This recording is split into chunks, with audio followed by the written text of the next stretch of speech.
पूरन राम जी पंजाब से। राधे राधे महाराज जी। महाराज जी, शरीर पिछले 1.5 साल से आपकी एकांतिक वार्तालाप सुन रहा है, बहुत परिवर्तन जीवन में आया है। महाराज जी, मेरा प्रश्न है कि हम सबको पता है कि एक दिन मरना है, परंतु जीते जी मरना कैसा होता है महाराज जी, ये समझ नहीं पाया। ऐसे यहीं से शुरू होता है जीते जी मरना, गुरु की शरणागति से। चलो ऐसा करो, अब मन कह रहा नहीं यार, ऐसा कैसे?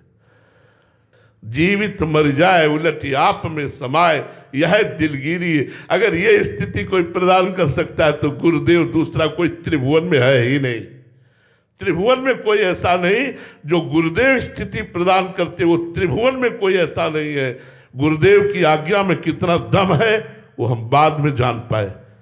बस हमको एक भय था कि आज्ञा नहीं टालनी, मर चाहे जाऊं आज्ञा नहीं टालनी। मुझे कुछ पता नहीं कि ये क्या कह रहे हैं, पर जो कह रहे हैं मुझे वही करना है, कुछ भी हो। मैं गुरुदेव की आज्ञा नहीं टाल सकता। बस इतनी बात गुरु कृपा से हमारे दिमाग में बैठ गई थी, बाद में निहाल कर दिया। ये आज जो आप लोग सुन रहे हैं, आपको जो लाभ मिल रहा है वो गुरु कृपा से मिल रहा है। मैं किसी योग्य नहीं हूं। मूकम करोति वाचालम पंगुम लंघयते गिरिम यत् कृपा तमहम वंदे परमानंद माधवम। वो गूंगे से वेद पढ़वा दे, लूले लंगड़े से पहाड़ फंदवा दे, ऐसे ही मुझ अधम से जगत का कल्याण रूपी कार्य ये मेरे से हो सकता है, ये गुरु कृपा से हो सकता है। तो गुरु कृपा ही जीव के अहम को पलट करके दासत्व में बदलती है, दैन्यता में बदलती है। अब मैं गुरु का एक खिलौना हूँ और गुरु मेरे खिलाने वाले हैं। मैं गुरु का एक यंत्र हूँ और गुरु मेरे यंत्री हो। जैसा चाहे वैसा नचाए, मैं वैसा नाचूंगा। राधा वल्लभ लाल, मैं तेरे ही नचाए नाचूं। जैसा नचवाओगे वैसा नाचेंगे, जैसा कहोगे वैसा करेंगे। कोई अहंकार नहीं, जैसा कह दिया वैसा। इसी से भगवत साक्षात्कार होता है। अपनी साधना तो एक निमित्त मात्र है, भगवत साक्षात्कार बड़ा कठिन है, उनकी आज्ञा का पालन करना। एक बार रामानंदाचार्य जी महाराज एक बगीचे में मंडली लेके पहुंचे। कुआं से पानी मंगाया गया ठाकुर जी के लिए, तो पानी में हल्की सी बदबू आ रही थी, क्योंकि एक डाल थी और उसी के पत्ते गिर करके सड़ रहे थे। तो उन्होंने कहा अगर ये डाल काट दी जाए तो पानी पवित्र और सुगंधित हो जाए, तो ठाकुर सेवा में जो भी आएगा उसको प्रयोग में आएगा। तो ये डाल काट दो। कौन 50 शिष्य थे, पर हमको पेड़ के पास से नहीं काटनी, हमको केवल उतनी काटनी है जितनी कुएं के ऊपर है। तो हुआ कि महाराज कुएं के ऊपर वाली काटी जाएगी तो जो काटेगा वो नीचे चला जाएगा कुएं में।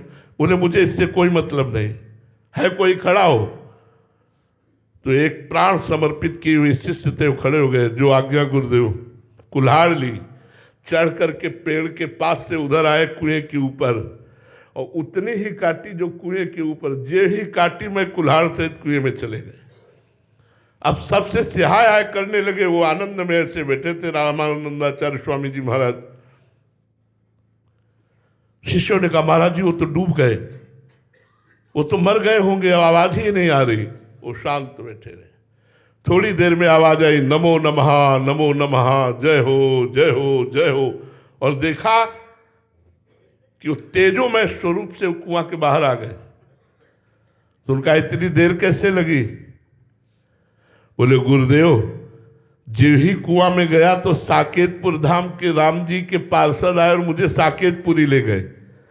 वहां राम जी का मुझे प्रसाद पवाया, दर्शन हुआ, और आपकी कृपा से गुरुदेव में निहाल हो गया। अब सबके मन में ललक लगी कि यार राम जी के दर्शन के लिए तो बाबा जी बने थे, अगर हम गुरुदेव की बात मान लेते, प्राण अर्पित कर दिया तो भगवान का साक्षात्कार हो गया।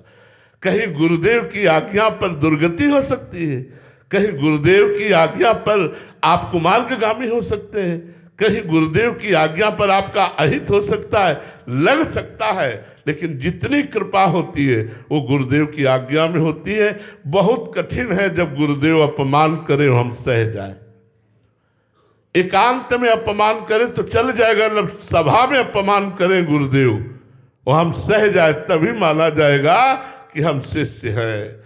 सभा में अपमानित कर रहे हो, हाथ जोड़े, बिल्कुल मेरे मालिक जैसा आपका, मैं आपका गुलाम हूं, मैं आपका दास हूं, इतना भाव मैं आप कहूँ, बेमतलब अपमानित कर रहे हैं फिर भी हाथ जोड़े, जी जी जी, तुम नीच हो जी, तुम अधम हो जी, वहीं दरवाजे पे बैठ। ऐसे को भगवान प्राप्त होते हैं।